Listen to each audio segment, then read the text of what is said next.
नमस्कार दोस्तों, आप सभी का बहुत बहुत स्वागत है आपके अपने YouTube चैनल प्रतिष्ठानम में। तो दोस्तों, कैसे हैं आप लोग? आशा करता हूं कि आप लोग बहुत अच्छे होंगे और अपनी तैयारी में नई धार दे रहे होंगे। देखिए, प्रमुख योजनाओं की सीरीज में हम लोग आगे बढ़ते हैं और ये जो सीरीज चल रही है प्रमुख योजनाओं की, ये उत्तर प्रदेश लोक सेवा आयोग के अंतर्गत आयोजित होने वाली समस्त प्रतियोगी परीक्षाएं, उत्तर प्रदेश अधीनस्थ सेवा चयन आयोग के अंतर्गत आयोजित होने वाली समस्त प्रतियोगी परीक्षाओं के लिए ये अति महत्वपूर्ण सेगमेंट है जो हम लोग चला रहे हैं। तो देखिए, आज देखिए बात करते हैं हम लोग प्रमुख योजनाओं में। देखते हैं आज की प्रमुख योजनाओं में खास क्या है। देखिए, आज की जो हमारी पहली योजना है ये है सूखा प्रवण क्षेत्र कार्यक्रम। ठीक है, सूखा प्रवण क्षेत्र कार्यक्रम। देखते हैं कि सूखा प्रवण क्षेत्र कार्यक्रम के अंतर्गत खास बात क्या है। अब देखिए, इसमें कोई नई बात नहीं, दिमाग नहीं लगाना है कुछ विशेष। नाम से समझ में आ रहा है कि सूखा प्रवण क्षेत्र कार्यक्रम का मतलब ये हुआ, ये ऐसे क्षेत्रों में चलाई जा रही योजना होगी जहां पर सूखा पड़ने की संभावना होगी। ठीक है, तो ऐसे क्षेत्र जिनमें सूखा पड़ने की संभावना होगी, जहां पर सूखा लगातार पड़ता होगा, उन क्षेत्रों में सूखे की घटना को अवॉइड करने के लिए, रोकने के लिए, कम करने के लिए यह कार्यक्रम चलाया गया होगा। देखिए, यहाँ पर सबसे महत्वपूर्ण आपके लिए चीज मैं बता दूं कि इसका वर्ष याद रखिएगा भाई। जो पेपर में कोई भी पेपर आप उठा के देखेंगे उसमें ये अभी भी देखिए, इस साल पीसीएस 2022 प्रीलिम्स का भी अगर आप पेपर देख लें, उसमें भी ऐसे 4 योजना दे दिया और इधर 4 वर्ष दे दिया, कहे मैच कराओ। हालांकि अगर आप प्रमुख योजनाओं वाला सेगमेंट देखेंगे तो आपको पता चलेगा कि सारी योजनाएं वहां से जो भी आपके पेपर में आई थी वो सब आपको प्रमुख योजनाओं में कवर कराया गया है।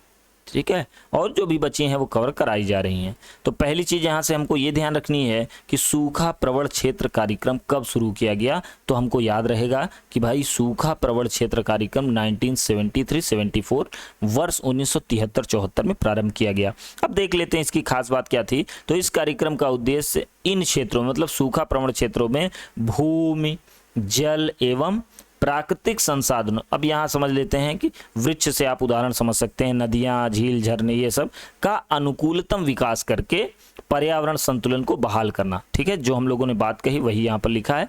अब इसमें जो केंद्र और राज्य के द्वारा वित्त का जो प्रावधान है वो 75:25। कल भी मैंने ये बात कही थी कि सामान्य सभी योजनाओं में ये राजस्व का अनुपात, वित्त का अनुपात जो है 75:25 होगा। तो आपको ये विशेष नहीं याद रखना। जिस योजना में हम लोग ये कहें कि इसमें कुछ अलग है, इसको याद कर लीजिए, उसमें वित्त केवल याद कर लीजिए। ठीक है, चलिए अब बढ़ते हैं हम लोग आगे देखते हैं भाई, अगली योजना की तरफ बढ़ते हैं। जो हमारी दूसरी योजना है ये है मरुस्थल विकास कार्यक्रम। अब यहाँ पर देखिए, ये भी आज की योजनाएं काफी सरल हैं। अब उसी क्रम में हम लोग लेकर चल रहे हैं, तो जो योजना जैसे मिलेगी वो उसको हम लोग देख लेंगे। मरुस्थल विकास कार्यक्रम, इसके भी नाम से स्पष्ट है कि ये योजना ऐसे क्षेत्रों में चलाई जाएगी जहां पर मरुस्थल की संभावनाएं ज़्यादा रहेंगी, जो मरुस्थल होंगे। अब देखिए, मरुस्थल जब मैं बोलता हूं तो आप केवल रेत की तरफ ना जाएं। रेत नो डाउट मरुस्थल तो है ही, लेकिन शुष्क जो क्षेत्र है ये भी मरुस्थल होता है। जैसे हम लद्दाख की बात करें, लद्दाख, जम्मू कश्मीर की बात करें, हिमाचल प्रदेश के कुछ क्षेत्रों की बात करें, ये सब, और ये भी मरुस्थल है। ठीक है, और जैसे रेत की बात करें तो नो डाउट कि आप जानते हैं कि सहारा मरुस्थल हुआ। भारत की बात करें तो थार का मरुस्थल है।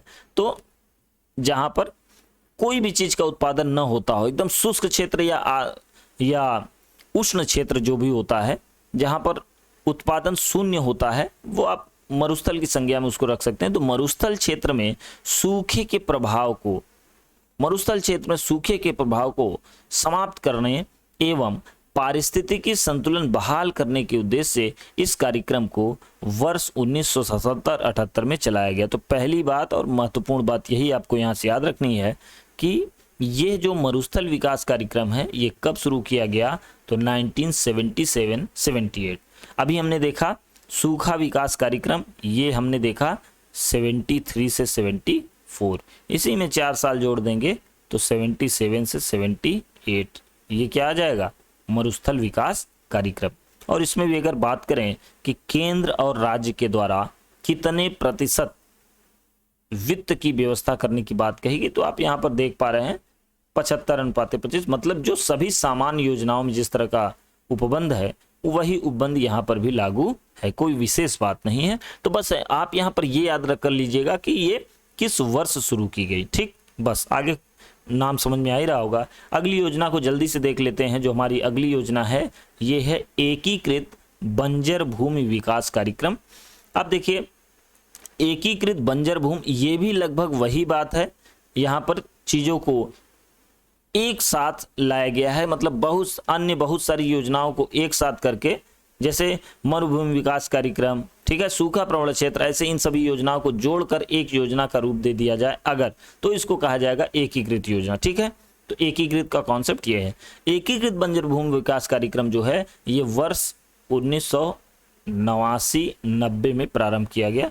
1989-90 में इसको प्रारंभ किया गया। इसका प्रमुख, अब देखिए नाम से ही समझ में आ रहा होगा, बंजर भूमि जहां पर उत्पादकता लगभग शून्य होती, जहां पर उत्पादन नहीं होता। बंजर भूमि विकास कार्यक्रम में लोगों की भागीदारी बढ़ाने के साथ साथ ग्रामीण क्षेत्रों में रोजगार उत्पन्न करना था। मतलब बंजर भूमि को किसी भी तरह मानवीय सहयोग के द्वारा उसको प्रोडक्टिव बनाना, उत्पादकता की श्रेणी में लाना और साथ में जो ग्रामीण क्षेत्र हैं उनमें रोजगार उत्पन्न करना, ये इसका मुख्य उद्देश्य था, लक्ष्य था। और इसके हेतु भी आप देख रहे हैं कि वित्त की जो व्यवस्था है वो केंद्र और राज्य के द्वारा, अगर वित्त की व्यवस्था की बात करें तो ये 75:25 थी। ठीक है, तो ये रही आज की योजनाएं। सामान्य योजनाएं आज थी, आज कोई भी बहुत खास योजना नहीं थी। तो चलिए मिलते हैं आपसे अगले लेक्चर में। ठीक है, तब तक नई योजना के साथ मिलेंगे, नई चीज़ों के साथ। आशा करता हूं कि आप लोग अच्छे से इन योजनाओं को देखेंगे और अगर आपका कोई भी डाउट हो तो कमेंट बॉक्स में कमेंट जरूर कर दें। ठीक है, चलिए मिलते हैं आपसे अगले लेक्चर में। बहुत बहुत धन्यवाद।